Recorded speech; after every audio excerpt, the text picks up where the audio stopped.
माता जी, मेरा प्रश्न ये है कि ये जो सिद्ध क्षेत्र, अतिशय क्षेत्र कैसे बनते हैं और इनका क्या महत्व है हमारे जीवन में? सिद्ध क्षेत्र, अतिशय क्षेत्रों का क्या महत्व है, कृपया आप हमें बताएं। बंदामी प्रश्न आया है कि अतिशय क्षेत्र और सिद्ध क्षेत्र कैसे बनते हैं। आप जहां बैठे हैं ये कौन सा क्षेत्र है? सिद्ध क्षेत्र है। जहाजपुर आप जाते हैं वो कौन सा क्षेत्र है? अतिशय क्षेत्र। जहां पर भूगर्भ से प्रतिमाएं निकलती हैं और जहां पर अतिशय और चमत्कार होते हैं उसे कहते हैं अतिशय क्षेत्र। और जिस भूमि से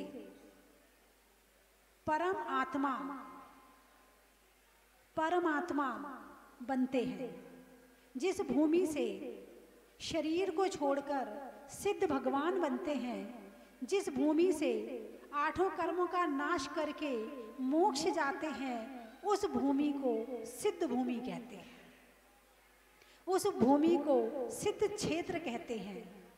और वो सिद्ध क्षेत्र ऊर्जा लिए हुए होता है, अपार ऊर्जा होती है, सूक्ष्म ऊर्जा होती है, स्थूल ऊर्जा होती है। वहाँ पर जो जीव जाते हैं वहाँ उन्हें भी उस तरह की भावनाएं और उस तरह के विचार आते हैं कि एक दिन मैं भी अनंत सुख की प्राप्ति करूं। तो सिद्ध क्षेत्र अनेक प्रकार की शक्ति और ऊर्जा का भंडार है। अतिशय क्षेत्र अनेक तरह की अतिशयों का और चमत्कारों का भंडार है। तो अतिशय क्षेत्र और सिद्ध क्षेत्र के दर्शन करने से महान फल की प्राप्ति होती है। और सिद्ध क्षेत्र की वंदना यानी सोनागिर सिद्ध क्षेत्र की वंदना करने से 32 करोड़ प्रोषद उपवास का फल प्राप्त होता है। कितने? 32 करोड़ प्रोषद उपवास। आप उपवास नहीं कर पा रहे ना, कोई बात नहीं है। 2 दिन के लिए सोनागिर आओ। कितने दिन के लिए? 2 दिन के लिए। एक दिन पूरी पहाड़ की वंदना करो, पूजा करो, भक्ति करो, और एक दिन विधान करो, मामला दुगना हो जाएगा। 32 करोड़ के 64 करोड़ हो जाएंगे। तो ऐसे सिद्ध क्षेत्र की वंदना हमें करनी चाहिए, भाव पूर्वक करनी चाहिए। और आप तो बड़े पास पास रहते हो, आप दूर थोड़ी रहते हो। दिल्ली दूर है क्या? अरे बोलिए ना। और जयपुर वाले कहाँ बैठे?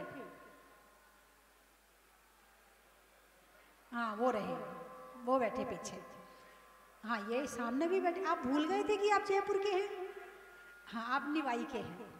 तो आपसे दूर नहीं है, क्योंकि अब गाड़ी साधन बहुत चल गए हैं, इसलिए क्षेत्रों की वंदना में पीछे ना रहे। चलिए अगला प्रश्न प्रवीण जी दिल्ली वाले। माता जी मेरा एक छोटा सा प्रश्न है कि जैसे यहाँ क्षेत्र पर सभी लोग आते हैं वंदना के लिए, हम भी आए, तो कुछ लोग क्या है करते हैं कि हर महीने आते हैं या कभी भी आते हैं, तो वो कुछ मन्नत मांग के आते हैं कि हमारा ये काम सिद्ध होगा तो हम हर महीने आएंगे, नहीं होगा तो नहीं आएंगे। तो ये मन्नत मांगनी सही है क्या इस तरीके से आना? देखिए, मोह में फंसा ग्रस्ती है, संसारी है, मोही है, परिवार में डूबा हुआ है, संसार को ही सब कुछ मानता है, अभी वीतरागता को पहचाना नहीं है, आत्मा को पहचाना नहीं है, परमात्मा को भी दर्शन तो करता है, जानता नहीं है। ऐसा व्यक्ति यदि कभी उस पर कोई विपत्ति आए, और यदि ऐसा व्यक्ति ऐसा करता है, कम से कम जुड़ा तो है, कनेक्शन तो है। आज किसी अतिशय की वजह से जुड़ा है, जब ज्ञान होगा तो वीतरागता को भी मान जाएगा। कनेक्शन तो जुड़ा है ना। आज वो इसलिए मान रहा है कि चलो भगवान कुछ दे दो, क्योंकि घर को सब कुछ मानता है। और हर व्यक्ति की एक उम्र होती है, और हर उम्र के नज़र का नज़रिया अलग होता है। एक बच्चे का नज़रिया अलग है, जब बच्चा छोटा होता है तो माँ बाप के प्रति नजरिया अलग होता है, बड़ा होता है तो अलग होता है, शादी होती है तो माँ बाप के प्रति नजरिया बदल जाता है, और जब खुद माँ बाप बनता है तो नजरिया और बदल जाता है। तो ऐसे ही जुड़ा हुआ व्यक्ति कभी भविष्य में जब उसे ज्ञान पैदा होगा, जब उसे प्रवचन सुनने मिलेंगे, जब वो स्वाध्याय करेगा तो सही जगह आ जाएगा। एक लालच से जुड़ा से छोटा बच्चा है, स्कूल जाता है, कैसे जाता है? स्कूल जा तो तेरे टिफिन में ना ये रख दूंगी, तो स्कूल जा तुझे इतने रुपए दूंगी, तू फर्स्ट आएगा ना तो तेरे को साइकिल खरीद के दूंगी। उसे पता है कि आज लालच में है और कल जब ज्ञान होगा तो अपने आप करेगा। बस ऐसे ही यदि वो व्यक्ति कर भी रहा है तो कोई बात नहीं। एक होता है बालक और एक होता है वृद्ध। वो व्यक्ति भले ही उम्र में बड़ा हो लेकिन बुद्धि अभी बालक वाली है, तो उसको हम ना नहीं कर सकते। काम तो करवाना है मुझे, जोड़ के तो मुझे इसे रखना है। यदि जोड़ के नहीं रखेंगे तो भटक जाएगा, वो कहीं और चला जाएगा। जुड़ा रहेगा तो कभी भी वापस आ जाएगा, इसलिए जोड़ के तो मुझे रखना है। ठीक है, अगला प्रश्न। के चरणों में नमोस्तु नमोस्तु। पूज्य माता जी तीर्थ उद्धारक परम पूज्य गणनी आरिका माता जी, जिन्होंने जहाजपुर क्षेत्र का भव्य निर्माण किया है, ऐसे गुरु माँ के चरणों में बारंबार वंदामी वंदामी वंदामी। माता जी, मेरा सीधा सा प्रश्न आपसे ही है कि जिस समय आप कोटा से वर्षा योग पूर्ण करके विज्ञान नगर से और देवली की तरफ आ गए, ये भगवान की प्रतिमाएं जहाजपुर में निकली और वापस आप जहाजपुर गए और बड़ी विकट परिस्थितियों में सामाजिक विद्रोह होने के पश्चात भी आपका कोई दृढ़ संकल्प था या कोई आपको ऐसा कोई आभास था कि आपने उस क्षेत्र के विकास के बारे में, निर्माण के बारे में आपको कैसे प्रेरणा मिली? ये हम सभी जिज्ञासु आपसे जानना चाहते हैं माता जी। छोटा सा प्रश्न है। जो अंदर में है उसे निकलवा रही है? बात बिल्कुल सही है। कभी कभी कुछ काम हम नहीं चाहते तो भी होता है, और कभी कभी हम चाहते हैं तो भी नहीं होता है ना? ऐसे ही जहाजपुर में जब भगवान निकले तो मैं देवली में थी जब प्रतिमा निकली थी। प्रतिमा निकलने के समाचार मिले, मुझे बड़ी प्रसन्नता हुई, इतनी खुशी कि मैंने अपने जीवन में रोम रोम जो पुलकित होता, जो लिखा होता ना कि रोम रोम पुलकित हो गया, ऐसा मेरा रोम रोम पुलकित हो रहा था। ऐसा लग रहा था कि पता नहीं अपार संपदा मिल गई, मोक्ष मिल गया, क्या मिल गया। इतनी खुशी कि जैसे मोक्ष मिलने की तारीख निश्चित हो गई हो, इतनी खुशी हो गई। जब जहाजपुर में मैं उसके पहले थी तो मैंने कहा था कि अभी यहाँ प्रतिमाएं और निकलेंगी, लेकिन ये नहीं पता था इतनी जल्दी निकलेंगी।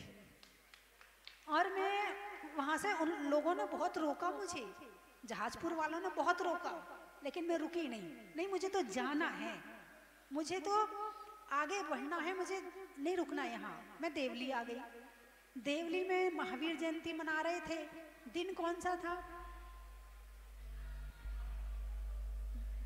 चैत का महीना, सुनना ध्यान से, शुक्ल पक्ष 13 तिथि, सन 23 अप्रैल, मंगलवार, मुसलमान के यहाँ मुनि सूरतनाथ भगवान प्रकट हुए और माता जी को बुलाया। माँ और ता, मंगलवार, मुनि सूरतनाथ, माता जी, सन 23 अप्रैल, है ना? तो इस तरह से माँ और ता, माँ ता, है ना? तो भगवान निकले तो जहाजपुर वाले मेरे पास 25 तारीख को आए। 23 को भगवान निकले थे, ये मेरे पास 25 को आए। मैंने उन्हें वापस कर दिया, मैं नहीं आ रही हूँ। वो 26 को फिर आ गए। तो मुझे लगा बार बार मना करना अच्छा नहीं लगता है, चलो कोई बहाना बना देते हैं, है ना? तो उस समय प्रतिमा जो है प्रशासन ले जा रहा था। तो मैंने कहा देखो प्रतिमा प्रशासन ले जा रहा है और जो पहले के समाचार जो जैसे मैंने देखे और सुने हैं, एक बार प्रशासन में प्रतिमा चली जाए तो फिर 2 साल 5 साल मंत्री के पास जाओ, संतरी के पास जाओ, चक्कर लगाते रहो, बड़ी मुश्किल से मिलती हैं। बहुत मुश्किल हो जाती है। लेकिन इसलिए मेरे मन में ये विचार था, तो मैंने कहा देखो भाई, प्रशासन में प्रतिमा जा रही है तो मैं जाके क्या करूंगी। फिर मैंने वैसे मेरे मुंह से निकल गया, किसी ने निकलवाया, किसी ने कुछ किया, पता नहीं। मैंने कहा यदि एक प्रतिमा भी मंदिर में रह जाएगी तो मैं जहाजपुर आ जाऊंगी। मैं विचार ये था, ना प्रतिमा रहेगी ना मैं जाऊंगी, यही विचार था। और मैंने 26 तारीख को प्रोग्राम बना लिया कि 27 की दोपहर में मुझे बिहार करना है। मैं सारे मुहूर्त अपने आप खुद ही निकालती हूँ। उस दिन जाने क्या विचार आया, मैंने कहा किसी ज्योतिषी से पूछो कि मैं कब बिहार करूं। उसने कहा 27 की दोपहर में करो। यदि मैं निकालती तो 27 की सुबह का निकालती। ज्योतिषी ने 27 की दोपहर का निकाला। अब 27 की दोपहर में 3 बजे करीब, 4 बजे बिहार था, तो 3 बजे करीब जो है मंच पे जाके बैठ गई। बिहार करवाने वाले आ गए, है ना, और सारे जो आगे रुकना है वहाँ सारे स्टॉपेज, हाँ वहाँ निश्चित सफाई वफाई हो गई वहाँ की, हाँ व्यवस्था बन गई। इतने में मैंने जो शर्त रखी थी वो पूरी हो गई कि एक भगवान मंदिर में रह जाएंगे तो मैं चलूंगी। प्रशासन ने कम से कम 8-10 बार कभी किसी मजदूरों को लाए कि प्रतिमा को उठा के तहसील में ले चलो, कभी कोई ग्रुप को लेके आ जाए कि प्रतिमा को उठा के तहसील में ले चलो। सबने हाथ खड़े कर दिए, हम प्रतिमा को हाथ नहीं लगाएंगे। आखिर हार के 26 की रात को प्रतिमा को वही चैनल लगा के वही सीज कर दिया गया, और प्रतिमा जो है प्रशासन के वहां नहीं गई। कौन से भगवान? मुनि सुब्रतनाथ भगवान। अब मैं यहाँ बैठी हूँ बिहार करने के लिए, जहाजपुर वाले आए, बोले माता जी आपने कहा था एक प्रतिमा मंदिर में रह जाएगी तो आप चलोगी। अब मैं क्या करूं, इधर तो मैं बिहार करने के लिए बैठी, टोंक वालों को वचन दे दिया कि मैं बिहार कर रही हूँ, आ रही हूँ आपके यहाँ। निवाई भी आना था आपको माता जी, निवाई के लिए भी हाँ निवाई, टोंक से निवाई जाना था। तो फिर देवली वाले बोले माता जी एक बार आप जहाजपुर जाओ। अब मुझे लग रहा था कि अप्रैल का महीना है, गर्मी बढ़ रही है, आगे बिहार करना मुश्किल हो जाएगा, तो मैं सोच रही थी जल्दी बिहार कर लूं। फिर भी सोचा चलो कोई बात नहीं। सबके कहने पर मैंने 2-5 दिन के लिए जहाजपुर का मन बनाया। कितने दिन के लिए? 2-5 दिन के लिए। और वहाँ गई तो फिर वहाँ कलेक्टर की खबर आई हमारे पास, उन्हें पता चल गया कि कोई साधु संत वहाँ आ गए हैं। कलेक्टर ने खबर भेजी कि अपने साधु संत से कहना वो अनशन पे ना बैठे, हम आपकी प्रतिमा जल्दी से वापस कर देंगे। आप अतिशय देखो, जबकि मुझे दिमाग में कुछ भी नहीं कि अनशन करना नहीं करना, कुछ भी नहीं था, और उसके दिमाग में आ रही कि साधु संत अनशन ना कर दें और प्रतिमा इनकी जल्दी वापस करनी है। ये वहां पहुंचते ही खबर शुरू हो गई, सारी कार्रवाई हुई। जयपुर में रजिस्ट्रेशन हुआ प्रतिमाओं का, है भीलवाड़ा से रिलीज हुई। इस तरह से श्रुत पंचमी के दिन प्रतिमा जितनी तहसील में चली गई थी वो, और जो यहाँ ताला लगा हुआ था वो प्रतिमाएं हमें वापस मिल गई। जय हो माता जी की जय। अब 1.5 महीना करीब हो गए थे मुझे, महावीर जयंती से श्रुत पंचमी मुझे 1.5 महीना हो गए थे। मैंने विचार किया चलो अब बिहार करूं। टोंक वाले भी, वो वकील साहब बार बार आ रहे थे, तो मैंने कहा बिहार करूं। अब जहाजपुर वाले छोड़े ना, चतुर्मास तो आपको यहाँ करना पड़ेगा। मैंने कहा 1.5 महीना तो मैंने निकाल दिए। 1.5 महीना में मुश्किल से 10-15 महिलाएं और 3 पुरुष, एक दिगंबर, एक श्वेतांबर और एक हिंदू, इतने लोग प्रवचन में आते थे। मैंने कहा मैं 4 महीना क्या करूंगी यहाँ पर, भाई आप अपनी दुकान पर बैठे रहते, मैं क्या करूंगी। तो वो बोले माता जी हम रोज प्रवचन में आएंगे, आप चतुर्मास करो। और वो तो कुछ भी हो चतुर्मास तो करना ही है। मैंने आचार्य श्री ज्ञान सागर जी के पास इन लोगों को भेजा, उन्होंने भी स्वीकृति दे दी, बोले ठीक है करो चतुर्मास जहाजपुर में। जिस दिन चतुर्मास की मंगल कलश की स्थापना थी, मंगल कलश की स्थापना हुई शाम को 4 बजे और रात को 8 बजे अतिशय प्रारंभ हो गए। भगवान की जय। यानी 8 बजे मुझे सामायिक पर बैठना था, तो जो बच्चे मेरे पास मुरार के लोग थे, तन्मय आदि थे, तो मैंने उनसे कहा चलो भाई आप जो है आप जाओ, आपका वहाँ भजन संध्या हो रही है, वहाँ से थोड़े दूर पर आप वहाँ पर उसमें चले जाओ। वो नीचे दर्शन करने चले गए। उनने देखा कि भगवान का नाभि स्पंदन हो रहा है, पेट अंदर जा रहा है बाहर आ रहा है, नाभि अंदर जा रही है बाहर आ रही है। उन्होंने सबको बताया, सबने देखा, बोले हाँ हो रहा है। फिर जहाँ प्रोग्राम चल रहा था वहाँ खबर मिली तो प्रोग्राम तो बंद हो गया, सारे भाग के यहाँ आ गए। सही है माता जी। इतने में मैं सामायिक से उठी, बोले माता जी आप चल के देखो। मैं गई तो मुझे भी, मैंने सोचा भाई ऐसा ना हो ये अंदर पंखा चल रहा है, कपड़े हिल रहे इस वजह से, और मैंने पंखा बंद करो। मैंने कहा ये पंखा बंद हो तो कपड़े हिलना बंद हुए, फिर भी हो रहा। मैंने कहा भाई नाभि स्पंदन तो हो रहा है। फिर मैंने कहा इसे कैमरे में कैद करो, कैमरे में आता है कि नहीं आता है। तो कैमरे में की वीडियो बनाई गई, कैमरे में भी नाभि स्पंदन आया। ये वीडियो जो है उसमें पड़ी हुई है, यूट्यूब पर पड़ी हुई है, कभी कोई देखना चाहे तो नाभि स्पंदन की वीडियो पड़ी है। कैमरे में भी पेट अंदर जा रहा बाहर आ रहा। ओहो, फिर तो इतनी भीड़, निवाई की बसें मेला ही लग गया माता जी। फिर तो कहीं टोंक की बसें। उस साल बारिश कहे मैं ना रुकूं और भक्त कहे मैं ना रुकूं। यही बात है। छोटी छोटी गलियां, छोटे छोटे घर परिवार, तो वहाँ सब गली में वो जो मतलब जाम लग जाता, लोग वहाँ के दुकानदार परेशान हो जाते हैं। दिल्ली वाले भी खूब आए, और दिल्ली वाले खूब नहीं आए, दिल्ली वाले तो हमेशा ही खूब आते हैं और आज भी खूब आए हैं।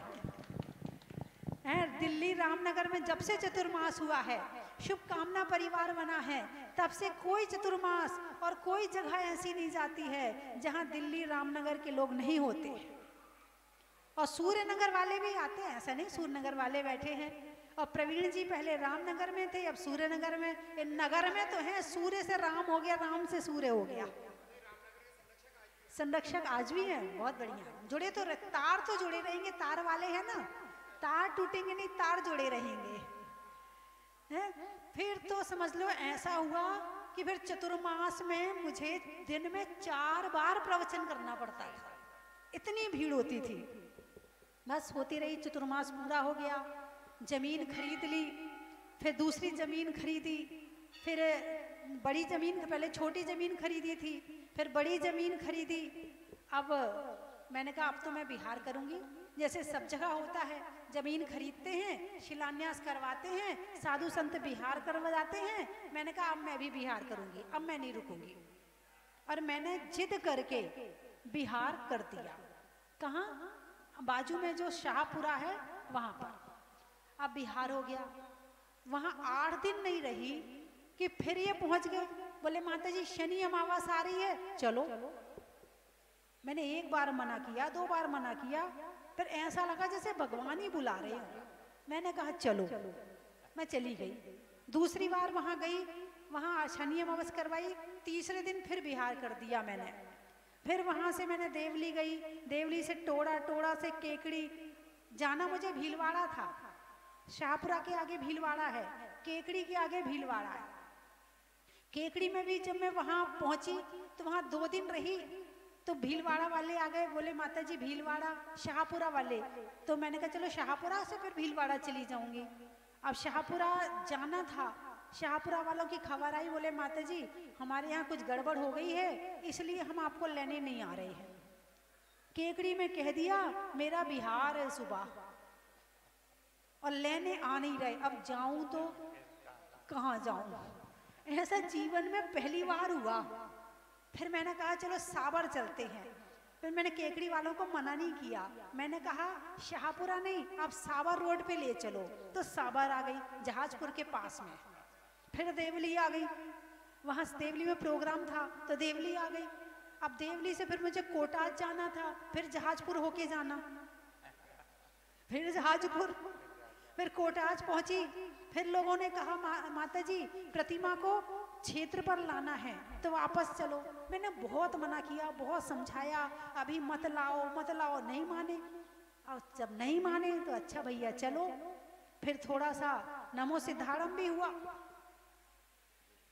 ताला तोड़ के भगवान अंदर गए थे और ताले ही तोड़ के भगवान बाहर आए। अतिशयकारी भगवान सामान्य नहीं है, इनका काम भी सामान्य होने वाला नहीं है। और भगवान स्वस्थी धाम के क्षेत्र पर आ गए रोकने के बावजूद भी। और जब वहां पहुंचे तो भगवान पहले तो जब वहां से उठा रहे थे तो 5 लोगों ने उठाकर पिकअप में रख दिया, और जब क्षेत्र पर आए तो 100 लोग उठा रहे हैं, उठने वाले नहीं भगवान। फिर वहां मैं बिहार करके 3 किलोमीटर दूर है, भगवान तो गाड़ी से 5 मिनट में पहुंच गए, मुझे तो टाइम लगेगा। फिर दीदी के पास फोन आया, माता जी से कहो भगवान नहीं उठ रहे। मैंने कहा मैं आ रही हूँ आ रही हूँ। जैसे ही मैं वहां पहुंची भगवान हिलने शुरू हो गए, और मैंने जैसे ही मंत्र पढ़ा भगवान को 5 जनों ने उठाकर और वेदी में विराजमान कर दिया। भगवान जी की जय। और एक अतिशय और सुनाऊं। अब जुलाई का महीना आ गया, चतुर्मास का समय आ गया, 18 जून को भगवान वहां पहुंचे थे। अब चतुर्मास का समय मैंने विचार कर लिया था, यदि भगवान क्षेत्र पर आएंगे तो चतुर्मास यहीं करूंगी, फिर कहीं नहीं जाऊंगी। भीलवाड़ा वाले बहुत लगे थे, मैंने देवली वाले भी। मैंने कहा भाई बात ये है, यदि चतुर्मास भगवान आए तो चतुर्मास क्षेत्र पर, और नहीं आए तो भगवान मैं वहां पर चलूंगी। अब जब आ गए तो मैंने कहा अब तो भगवान को छोड़ने वाली नहीं हूँ। और जगह कितनी, एक कमरा भगवान के लिए, एक कमरा सामान रखने के लिए, एक कमरा चौके के लिए, और एक कमरा सीमेंट की गोदाम। मेरे लिए जगह नहीं। इतना ही था माता जी, इतना ही था। 3-7 दिन तो मैं बाहर बरामदे में सोई, और 18 जून रात को लू चलती थी, वो भी टीन सेट में 7 दिन तो नींद नहीं आई मुझे। फिर उसके बाद व्यवस्था करी तो जो सीमेंट की गोदाम थी उसमें फिर मैंने पार्टीशन करवाया, उसमें एक तरफ सीमेंट और एक तरफ मैं। यदि आपसे कहा जाए कि अभी यहाँ कमरा नहीं है, सीमेंट की गोदाम है, और आप एक रात्रि व्यतीत कर लो क्षेत्र पर, उसमें ना तो एसी है, ना कूलर है, ना पंखा है, बस एक रात रह लो, बोलिए रहोगे? कोई नहीं रहे माता जी। हाँ, हमारे निर्मल जी बड़े सहनशील है, तो नहीं रहोगे। और तो और छोड़ो, एसी ना कमरा ना मिले तो गुस्सा आ जाएगा। सही कह रहे हैं माता। और वहां पर 7 दिन नींद नहीं आई। उसके बाद फिर वहां पार्टीशन करवाया, बैठने की जगह नहीं, दिन में भगवान के चरणों में बैठ जाती थी और रात में बरामदे में सो जाती थी, मैं और हमारा पूरा संघ। लेकिन एक बात मानूंगी कि कभी संघ वालों ने ये नहीं कहा कि चलो यहाँ से, कहाँ यहाँ पर गर्मी में परेशान हो रहे हैं, कहाँ यहाँ दुखी हो रहे। एक बार भी पूरे संघ में किसी ने चू नहीं करी। और उसके बाद फिर सीमेंट की गोदाम में 6 महीना रहे। 6 महीने के बाद फिर बाजू की बिल्डिंग बन गई थी, फिर वहाँ पर सीमेंट की और जगह चली गई, कमरा अच्छा और हो गया, और कमरे बन गए। फिर धीरे धीरे यात्रियों के रुकने की व्यवस्था हो गई। अब रही बात प्रतिकूल परिस्थिति की, तो प्रतिकूल परिस्थिति ना आए तो कुछ सीखने को नहीं मिलता है। क्या जब तक प्रतिकूल परिस्थितियां नहीं आती हैं तब तक हमें सच्चा ज्ञान भी नहीं होता है। ज्ञान करने के लिए प्रतिकूल परिस्थितियां जरूरी हैं। और जैन धर्म में मुनिराजों के लिए 22 परिसह प्रतिकूल परिस्थिति हैं। यदि इन परिस्थितियों में तुम पास हो गए तो समझना कि तुम आगे बढ़ गए, और यदि तुम इनमें ही उलझ गए तो समझना तुम पीछे हट गए। तो प्रतिकूल परिस्थितियां आए तो घबराओ मत। बिल्कुल सही बात है, संघर्षी जीवन है। हाँ, और यदि आप डटे रहोगे ना तो दुनिया आपके साथ है, और आप हट गए तो फिर कुछ भी होने वाला नहीं है। और छोटी मोटी बाधाएं तो आती आती हैं। फूल के साथ कांटे ना हो तो फूल की क्या कीमत है? कौन से फूल के साथ कांटे हैं? फूलों का राजा कौन है? और फूल के साथ कांटे होते हैं क्या? गेंदा के साथ कांटे हैं? नहीं है। चमेली के साथ कांटे हैं? नहीं है। चंपा के साथ कांटे हैं? नहीं है। किसके साथ में है? गुलाब के साथ में। फूलों का राजा कौन है? जो कांटों के बीच रहता है वो ही गुलाब बनता है। फूल में कांटे हैं तो वो विपरीत परिस्थिति है, यानी आपको फूल गुलाब बनना है तो कांटे साथ जरूरी हैं। इसलिए घबराओ मत, अपनी अच्छी भावनाओं के साथ, अच्छे विचारों के साथ, दूसरों का बुरा ना करने की भावना से और अच्छे काम में डटे रहो, एक दिन आपको सफलता जरूर मिलेगी। चलिए अगला प्रश्न। महानुभाव कोटा जयपुर मेन रोड से के भीलवाड़ा रोड पर ही है। अतिशयकारी भगवान मुनिसुखनाथ भगवान की ऐसी प्रतिमाएं हैं जो एक बार दर्शन अवश्य करें। पूज्य माता जी की प्रेरणा और आशीर्वाद से 40 बीघा जमीन में वहाँ पर बहुत ही सुंदर जहाज मंदिर और धर्मशाला का निर्माण हो चुका है। सभी तरह की व्यवस्थाएं वहाँ यात्रियों के लिए सुलभ है। बंदा में माता जी हरिदेव चंद्र प्रभु भगवान की जय। जय सस्ती भूषण माता जी की जय। माता जी बंदामी बंदामी। हमारा प्रश्न ये है माता जी कि हम सुबह जो कलश करते हैं तो उसमें 3 कलश होते हैं, एक स्टील का कलश होता है, एक चांदी का होता है, एक स्वर्ण का होता है। तो इसका क्या इतना महत्व है? बहुत बढ़िया। सोना, चांदी, पीतल, तांबा, गिलट और लोहा, ये सारी धातुएं हैं। मैंने बहुत विचार किया कि इन सब में अंतर क्या है। तो एक वो माला घुमा के एनर्जी टेस्ट की जाती है, माला घुमा के। तो मैंने, जो एक बहन जी बैठी थी उनके पास में चांदी की प्लेट थी, और एक बहन जी बैठी थी उनके पास में जो स्टील की डिब्बी थी। बहुत दिन पहले की बात है जब मैंने टेस्ट की थी। तो मैंने दोनों को रखा और दोनों पर माला घुमाई। तो जो स्टील की डिब्बी थी उसमें माला उल्टी घूम रही थी, और जो चांदी की प्लेट थी उसमें माला सीधी घूम रही थी। यानी लोहे में नेगेटिव ऊर्जा थी और चांदी में पॉजिटिव ऊर्जा थी। हाँ, ये मैंने 2 टेस्ट किए थे और गिलट वगैरह नहीं किया टेस्ट, केवल 2 ही टेस्ट किए थे।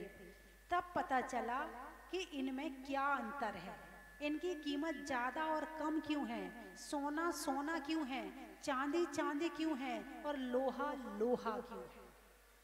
जबकि लोहा तो बड़ा मजबूत होता है, सोना चांदी की अपेक्षा लोहे में मजबूती ज़्यादा होती है। उसके बाद भी लोग गले में सोना पहनते हैं, लोहा नहीं पहनते हैं। भाई सोने में से जो ऊर्जा निकलती है वो सर्वश्रेष्ठ ऊर्जा होती है। इसलिए आप लोग भोजन भी करते हो तो अभी ये अब चल गया जी लोहे के बर्तन। जब से स्टील के बर्तन आए हैं तब से जो है जो गिलट के बर्तन, पहले घरों में 2 तरह के बर्तन होते थे, गिलट के और पीतल के। पीतल और कांसा, है ना, 2 ही बर्तन होते थे और उन्हीं में भोजन करते थे। लेकिन जब से स्टील आया है तब से सारे पीतल और गिलट को बाहर निकाल दिया है और लोहे को अंदर घर में भर लिया है।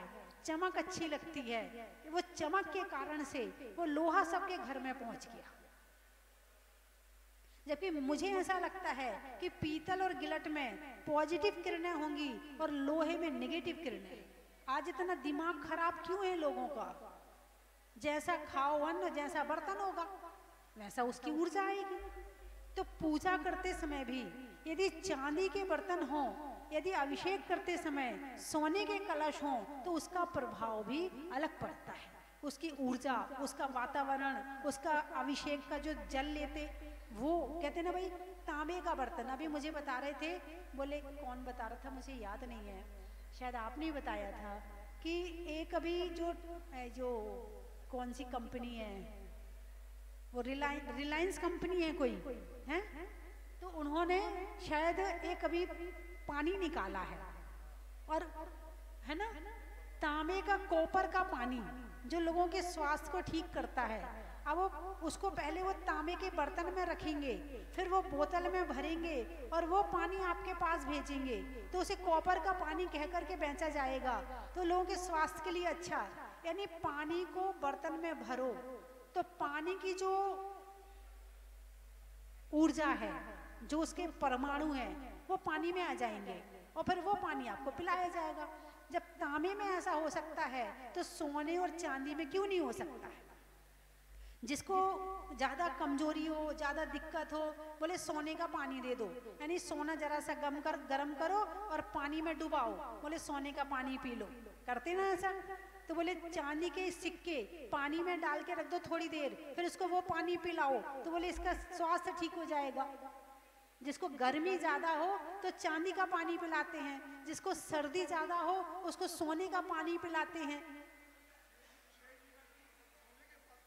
हैं?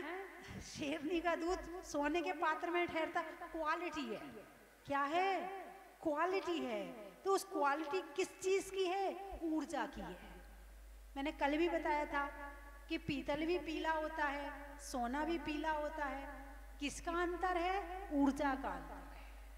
इसलिए अभिषेक में भी सोने चांदी के यदि कलश हों तो श्रेष्ठ होता है, लेकिन बस थोड़ी सी दिक्कत वो घूमने की होती है, उसकी सावधानी रखनी पड़ती है, बाकी तो बहुत अच्छा है।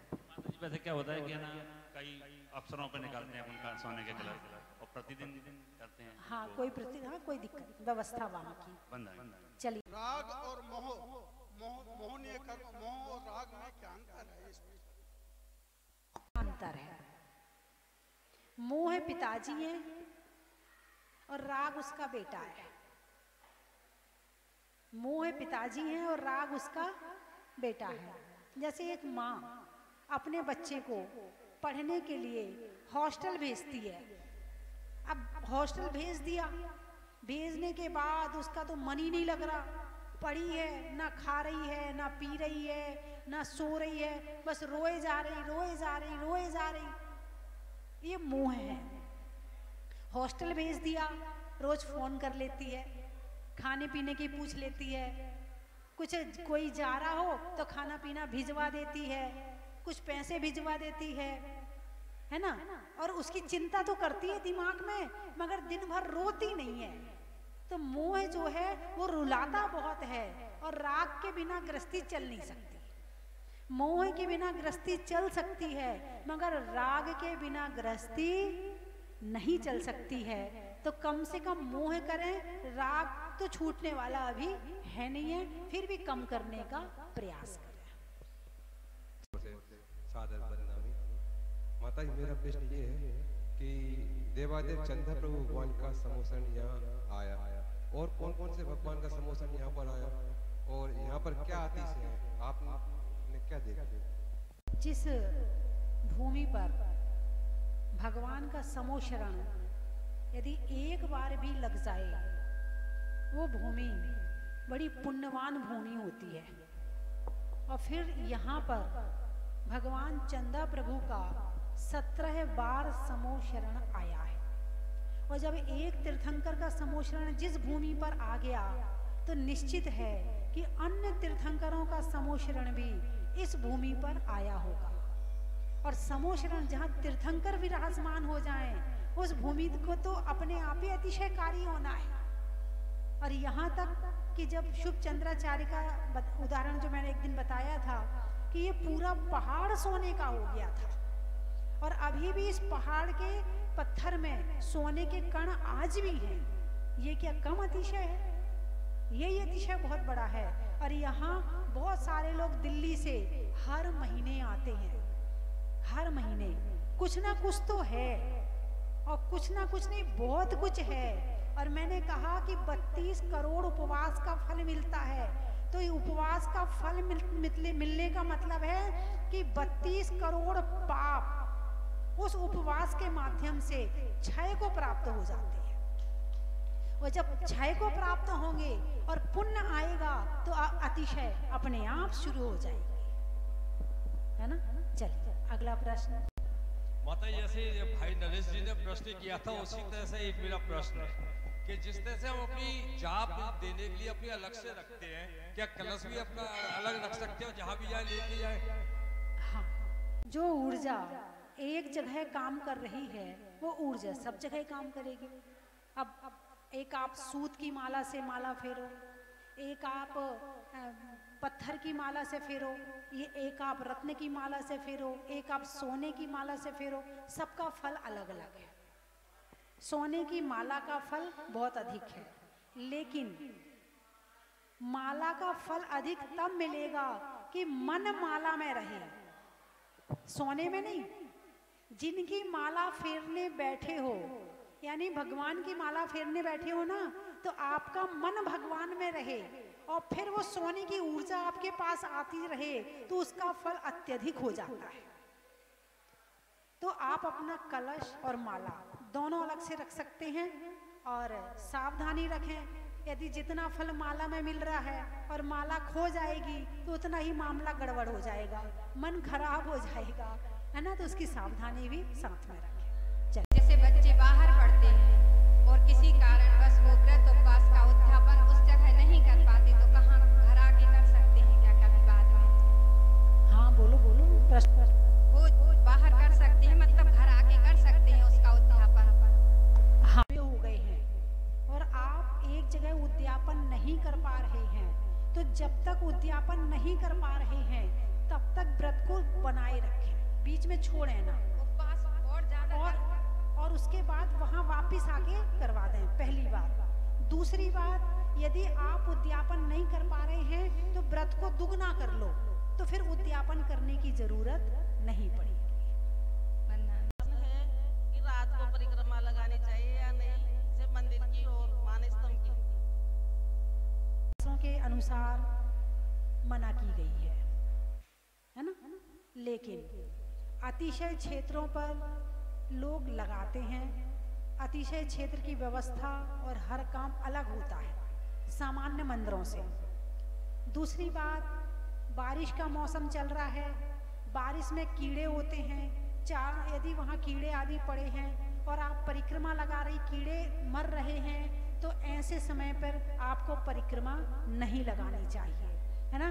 बारिश के मौसम में मंदिरों में जितनी कम से कम लाइट जले, जितना कम से कम आपकी जीव हिंसा ना हो, और रात्रि में आरती भी इतनी जल्दी हो जाए कि उसमें जीवोत्पत्ति ना हो। जैसे ज्यादा रात नहीं हो, थोड़ा 6:30 वो आपकी मर्जी, मैंने बता दिया। चलिए। वंदना माता जी, मेरा प्रश्न है कि हाथों पे माला गिनने पे कोई दोष है? यदि दोष अंगुली में गिनने में होता, इतने लोग नहीं गिनते। इसका मतलब है कि अंगुली से गिनने में कहीं दोष नहीं है, हैं? एक है कि हम माला से कर रहे, एक है अंगुली में कर रहे। अंगुली में वैसे फल कम बताया है, लेकिन यदि कर रहे हैं तो दोष कोई भी नहीं। माता जी, मैं ये जानना चाहता हूँ, जैसे हमारे घर के पास में मंदिर है, एक सिद्ध क्षेत्र है, एक अतिशय क्षेत्र है, या घर में भी छोटा अगर मंदिर या दुकान में बनाया हुआ होता है, तो सब में दर्शन करने के कितने पुण्य भाव का फर्क आता है? सम्यक दर्शन, प्रश्न लास्ट में क्या बोले? कहीं सिद्ध क्षेत्र या अतिशय क्षेत्र, सब जगह दर्शन करने में क्या फर्क आता है? सिद्ध क्षेत्र में वर्णाओं के अनुसार ये कहा है कि यदि आप अपने यहाँ मंदिर जाते हो तो ऐसा नहीं है कि अपने गांव के मंदिर में फल कम मिलता है, नहीं। यदि भाव सहित अपने गांव के मंदिर में भी दर्शन करते हैं तो उसमें भी करोड़ उपवास का फल बताया है। 1 करोड़ उपवास का फल मिलता है। कितना? 1 करोड़ का। आप यदि अतिशय क्षेत्र में जाते हो तो उसका फल उससे ज्यादा मिलता है। और जैसा बताया कि आप सिद्ध क्षेत्र सोनागिर दर्शन करने आए हो तो 32 करोड़ प्रोषद उपवास का फल मिलता है। ये बढ़ता जाता है। यहाँ पर आकर साधुओं के माता जी के दर्शन करके हम धर्म पत्नी है, हम गृहस्थ जीवन में रह के धर्म की ओर कैसे अग्रसर हो सके? एक गृहस्थ धर्म और एक मुनि धर्म। कितने?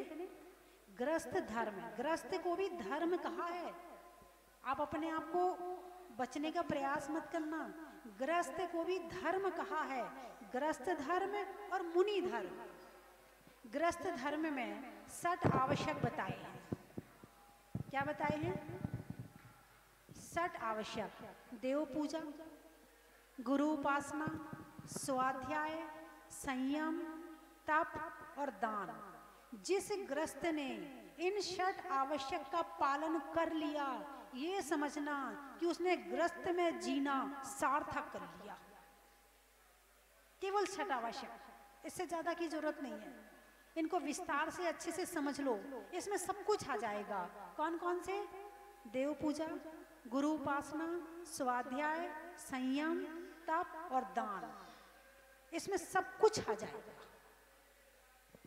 ये 90 साल की अम्मा जी हैं, पहाड़ चढ़ के आई हैं, पैदल आई हैं, डोली में नहीं आई हैं, और प्रतिदिन नीचे की भी वंदना करती हैं, रोज आहार देती हैं और जरूरत पड़े तो उपवास भी करती हैं। ये धर्म का प्रभाव ही ना अम्मा जी के साथ में। और इस उम्र में अभी विधान हो रहा हो तो डांस भी करती हैं, नृत्य भी करती हैं। आप अपनी सोचो क्या होगा आपका। बंदा माता जी, मेरे पास सोने की माला थी, मैं इंदौर में गई, मैंने कहा दीदी अधूरी क्यों पड़ी है? तो उन्होंने कहा यहाँ 7 घर की बस्ती है, कोई देने वाला नहीं है। तो मैंने उतार के माला दीदी के लिए दे दी। तो फेरती थी उसमें ज्यादा पुण्य है या दे दी उसमें ज्यादा पुण्य है? कि फेरती थी उसमें ज्यादा पुण्य है।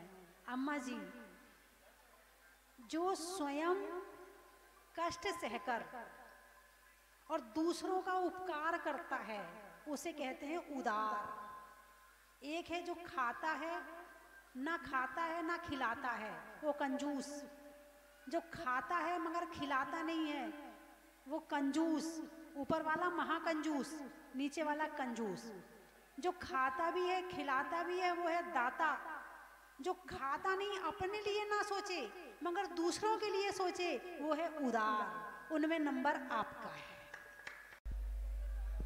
शाम को एक कार्यक्रम टीवी में आएगा पारस चैनल पर, जो कि रोज आता है 5:40 पर। तो आप लोग अपने घर खबर कर दें कि आप भी उसमें आएंगे। कभी नहीं जाते हैं। इन्होंने एक साथ 2 प्रतिमा ली है माता जी। हाँ, एक अपने नाम से, एक बच्चों के नाम से। सतीश जी का परिवार कहाँ है? रामनगर सतीश जी, दोनों सतीश जी का परिवार वंदना करने चला गया। एक उदार हैं, जहाँ जहाँ प्रोग्राम हुआ कहीं खाली हाथ नहीं, बेटे के नाम से जरूर बहुत कुछ करती हैं। एक बार अम्मा जी के लिए आपसे प्रतिमा भी नहीं दी जा रही और ताली भी नहीं बजाई जा रही। कहाँ पुण्य लोगे आप? संजय कुमार जी जैन, तार वाले, दिल्ली, इन्होंने 2 प्रतिमा जी लिए हैं। भागचंद जी, जय कुमार जी, विजय जी, विशाल जी जैन, कोठारी, भीलवाड़ा, इन्होंने भी एक प्रतिमा विराजमान करने के लिए स्वीकृति दी है। श्री संजय कुमार जी जैन, सूर्य नगर वालों ने भी एक प्रतिमा जी विराजमान करने की स्वीकृति प्रदान की है। श्री कैलाश चंद जी, कमलेश जी जैन, ग्वालियर वालों ने भी एक प्रतिमा की स्वीकृति प्रदान की है। सगुन चंद जी, श्रीमती गुणमाला जी, अतुल जी, प्रीति जी, शिविका जी, विनय नगर ग्वालियर वालों ने भी एक प्रतिमा विराजमान करने की स्वीकृति हमें प्रदान की है। हम समिति की ओर से उनका धन्यवाद ज्ञापित करते हैं और उनकी भावना के लिए उनको प्रणाम करते हैं। जय जय।